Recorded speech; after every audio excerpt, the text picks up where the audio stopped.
Hello, my name is Aviva and welcome to a reading vlog of A Shadow in the Ember by Jennifer L Armentrout.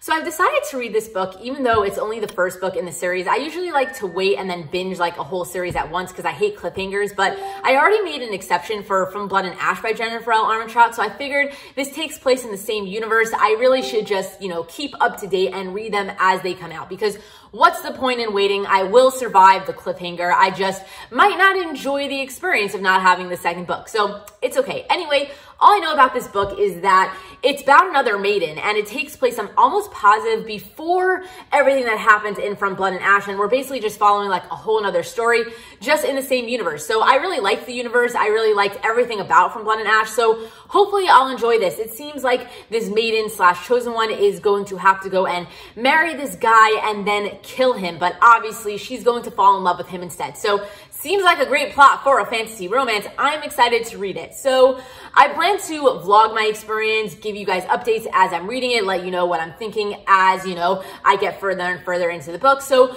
we'll see how it goes. I'm going to start reading it now. Hopefully it will only take me like a day or two to read. It is like 600 and something pages, so probably closer to 2 days, but hopefully this will be a fun time. Hopefully I'll have some interesting things to share with you guys as I go along reading it. So let's get started. So I don't know about you, but I always like reading like the acknowledgments at the beginning of the book, and I was just skimming at who she wanted to say thank you to for like helping her write this book, and she's like Sarah Mash. She didn't even say Sarah J Mash. I'm curious if that's a typo or not, because I saw on the back of the book it said, where was it? And cannot, and I'm like, oh my god, who checks this stuff? Like, you even had a typo on the back of the book. I'm like, just put a space there. But anyway, she wrote Sarah Mash. So was there supposed to be a J, or is she just that friendly with her? Also, Bridget Kemmerer, K.A. Tucker, and Tijan. I just read a book by Tijan called Enemies, and I really loved it. I've already added a couple of more books by this author to my cart because like I'm on a mission to read more of her stuff because like that's how much I liked it. And anyway, I don't really recognize anybody else, but like, I mean, she did thank us, the readers, but Anyway, if I wrote a book, can I be friends with all of these authors? Like, that's the real question. So I'm only like halfway through the first chapter, and I'm already realizing that there are so many things that were in From Blood and Ash that my brain would have like made a connection to if I would have like recently read it. But I read it like months ago, and I really didn't want to do a reread because the new book in From Blood and Ash is coming out in March, and I want to do a reread then, and it's just too close together, But anyway, I know that it probably would have made this book more fun if I did do that, and I'm only semi-regretting it, but also like I know that I'm going to catch on, and like I'm not really going to be missing anything, but there's totally some connections that are like just not clicking right away in my brain if I would have done a reread before starting this book. Also, I always like pronounce names and places wrong. Like I just read it and I know that I'm reading it wrong, but there's this place called Lasagna, and I know I'm saying it wrong. It's Lasania, but in my head, I'm reading it as lasagna, and that's not even how you spell lasagna, but like, how else do you pronounce that name? And I'm just like, I'm laughing. I'm like, there's a place called Lasagna in this book. Like, I don't even like lasagna, but it's funny. So I got to page 100, and I feel like I don't really have much to say, but also I'm seeing a lot of similarities between this and From Blood and Ash. Like, there's just some like moments that just feel very similar. Like there was like that first moment that I was at the beginning of both books where there was like a little makeout session with, both of the main characters, and then all of a sudden they disappear and they're obviously going to show up again a little bit later. Like that happened in both books. So I'm seeing similarities like that, like a lot of dagger play, and I don't know, a lot of the thoughts that are going on in the main character's head are the same kind of thoughts and feelings that was going on in the main character's head in From Blood and Ash. So I don't know, I'm feeling similarities, but I'm not complaining about it. Like I really liked From Blood and Ash, and obviously both of the main characters are kind of in the same situation. Obviously not identical, but they were both maidens. They were both the chosen one. Obviously they're going to feel similar and therefore acting similar, but they also have, the same thing of like this one was made to be an assassin because she is supposed to marry, the primal of death, which is basically a god, and she's supposed to basically kill him. And in From Blood and Ash, it's like she was always trained to protect herself because, she had nothing else to do, and the person that like, took care of her wanted her to be able to protect herself. So there's just a lot of similar things going on in both books, and I'm liking it because that means that there's also going to be a lot of good romantic things that will hopefully be similar, and I am down for that. So basically, not much to say. I'm liking where the story is going, but also like it hasn't really gone very far. We got a lot of the information that was already on the back of the book, and I'm excited to see where it's going to go, but like it hasn't really gotten very far yet. Not complaining though, just saying. I feel like it's important for me to like, you know, say again that I'm a little bit upset that I didn't reread From Blood and Ash right before I read this, because I'm telling you, I'm missing so much. Like things are going over my head that seems so familiar. And I'm like, oh my God, I wish I remembered exactly what all of this meant and was and all of that sort of stuff. And it's okay. Like it's all gonna like get explained eventually. I know it's going to, but like, I wish I had that extra knowledge in my brain, like while reading this, because I feel like it would have made such a better experience instead of me being like, I can't remember anything, like, and therefore I'm being bothered and it's taking away from the enjoyment of me like reading this book. So whatever. I should point out though that you don't have to read From Blood and Ash first, and you don't have to do a reread going into this book. It's obviously a completely different story.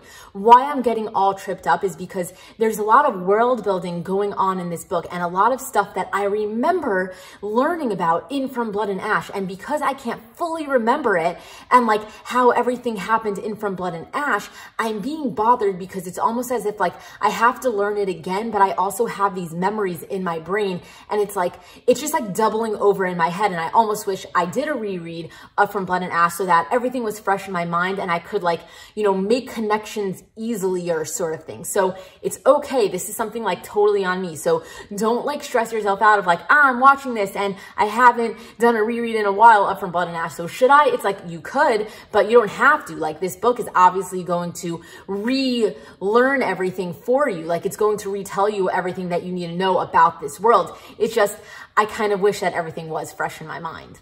So last night I got to page 200. I just finished that really long scene at the lake for anybody who's read this before. It was very long. I'm not really complaining because a lot happened and it was really fun and it was one of those like steamy scenes that we were waiting for. So no complaints here, but I feel like I have a lot to say. First of all, I didn't realize, slash, I only now remembered, slash, somebody told me, like mentioned a little thing on Instagram and I'm like, oh, right. And then it all clicked. That this isn't just a prequel. This is actually an origin story of the first maiden and also like how the world in From Blood and Ash came to be. So now that I heard that and I said that out loud, I'm like, oh, right. And now everything is clicking in my head and this book is making so much more sense. Like I knew I was missing something. I knew that something was going over my head and I had this big gap in my brain that was like, what is it that I'm missing? And that was what I was missing. So now that I know that, I feel like I'm going to enjoy the rest of the book just a little bit more, but also, unfortunately, I'm not loving it so much. Like, I don't know what it is about it, but I'm not being pulled to pick it up. I'm kind of like pushing myself through it, just waiting for the next scene between the two main characters like to happen so that like I'm actually intrigued by the book.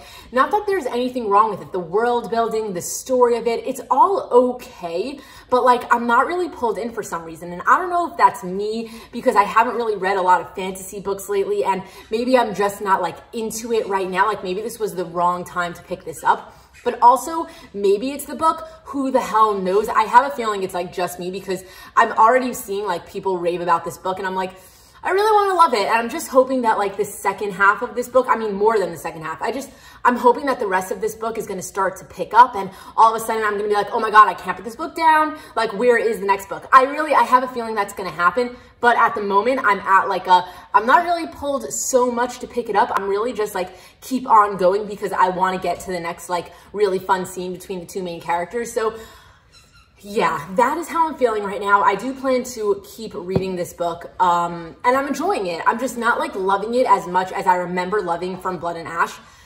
So yeah.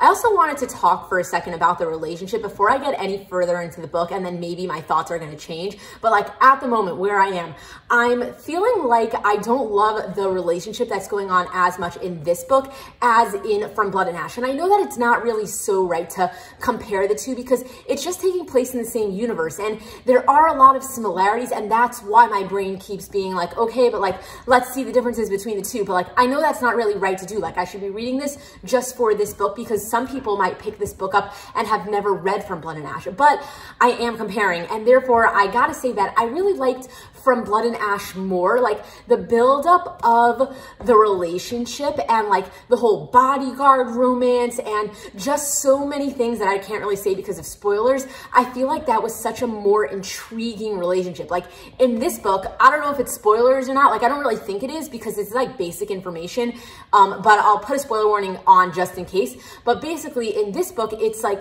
first of all, we don't even know if the character that we're following is the character that we think it is. That was so big. Is that even a spoiler? I don't know.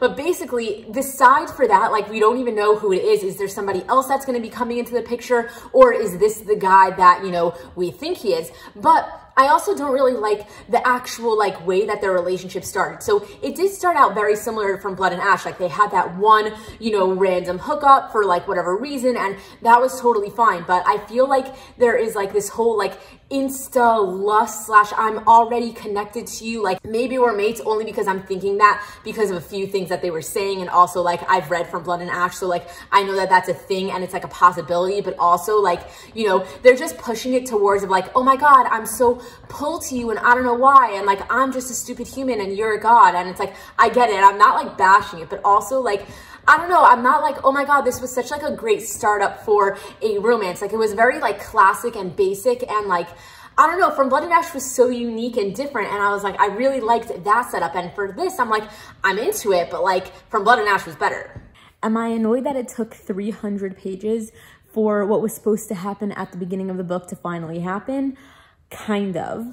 I did enjoy how we finally got there and, you know, all the reasonings as to why it went the way it went, but like, I don't know, I'm still not loving it so much. So I just got to page 489, so I really don't have a lot left, and I'm happy because it finally explained the beginning of the book. Like for a while there, since my last update, whenever it was around like the middle of the book, I was like, oh my God, we're finally like changing course. And then it was like, what was the point of the whole beginning of the book? Like there was something going on that whole time and you guys just like dropped it. And now they finally explained it. So I was like, I was complaining about that in my head for a while, but I am happy that that little aspect finally came full circle, because for a while I was like, this book is so sucking and I'm so confused and it's taking like so many it's just giving me so much information that like I don't really care for, and I still feel that way. But at least the information from the beginning and the whole like start of this book finally got like somewhat of an answer, because for a while there I was like, what the hell? Okay, so I got one more chapter in and there was a lot of information in that chapter. I'm currently on page 504, chapter 36, and that was a very helpful chapter. It kind of explained a lot. So at the beginning of this book, we knew that there was this deal that she was promised to the primal of death, that she's going to become his consort, and because of that, the rot that is basically taking over the land is going to disappear because she's going to fulfill this deal. But the thing is, I never fully understood the deal. Like it wasn't really explained, and I had a lot of questions right from the beginning, and because of that, there was so much confusion throughout reading this whole book. And then they finally gave me these past 2 chapters and I'm like, okay, it's finally coming full circle and I'm starting to grasp everything that was going on, but I still want to complain and say that it shouldn't have taken 500 pages of confusion for me to finally grasp what this book is about. So I'm complaining, but also like I'm finally starting to understand. Okay, so I finished this book and I liked the ending, even though I'm not surprised by it. I want to complain and say that there was nothing surprising in this book. And then on top of that, there was so much information in it. Like it felt so info dumpy, and like literally I got to the end and I'm still confused like about the whole thing a little bit, even though I understand like the general plot line. I'm not confused about all of it. I got a large gist of it, but there was a lot of information and world building and things going on in this book that literally I was just like, I was so confused. I just let it fly over my head. So I really didn't enjoy reading this book, and I mostly picked it up for the romance. I knew that this was going to be a fantasy romance, and the romance aspect of it was really disappointing in my opinion. I thought that it was really, really basic and not that interesting, especially when you're comparing it to From Blood and Ash. Like, From Blood and Ashes was so good. I loved the romance in that, like every aspect of it, like just the way that it was built up and how everything played out. But in this book, it was so like, it was just so not as good as From Blood and Ash. I don't even know how to really explain it. Like, I wasn't as intrigued by it, and therefore I didn't really enjoy this book. I am still excited to see where the rest of the story is going to go, and I did start to piece together like how this connected to From Blood and Ash, like, but at the same time, I really felt like this was it was as if like they kind of took all of the interesting aspects in From Blood and Ash and they kind of just like ripped it up into a bunch of pieces of paper, put it in a pot, mixed it around, and then started pulling pieces out and like putting it on a whiteboard. And that's kind of what it felt like. It felt like they made an entirely new story from all of the amazing parts from Blood and Ash. And it felt too similar in a jumbled up way and in not as good of a way. And therefore, I really didn't love it, but I am obviously going to continue and keep reading, you know, everything that comes out in this world because I'm still intrigued. And I do think that I need to do a reread of this book the next time that the next one comes out, because like, I feel like I didn't fully process what happened in this book because I was confused most of the time. So that's kind of my thoughts. I feel like I could keep rambling, but at the end of the day, I just didn't love this as much as From Blood and Ash. I didn't really enjoy reading the whole story, and even though I do feel like it came full circle at the end and a lot of my questions were answered and things really tied up and like I can see where the story is going to go, I also didn't find it to be very unique. It was a little bit predictable and also very similar to From Blood and Ash, and therefore I'm giving this a 3 stars. So yeah. But anyway, that's all. I feel like I'm going to sleep on this and then all of a sudden I'm going to have like 1,000 more things I could have shared with you. So I'm going to close out this video before I start like jumbling and rambling on and on and on, because that always ends up happening to me. I finish a video and then all of a sudden I have like 1,000 more things I really wanted to say and like clarify. So we're ending it here. I am curious to know if you read this book and what you thought about it. I do know that there are a lot of mixed reviews going on, so therefore I don't really feel like I'm alone in everything that I felt about this book, but I do know that a lot of people absolutely loved it, and I'd really love to hear your thoughts about it. So leave me a comment down below, and if you like this video, please give it a thumbs up. If you're not subscribed to my channel, please hit that subscribe button. And like always, thank you for watching this video, and until next time, enjoy reading.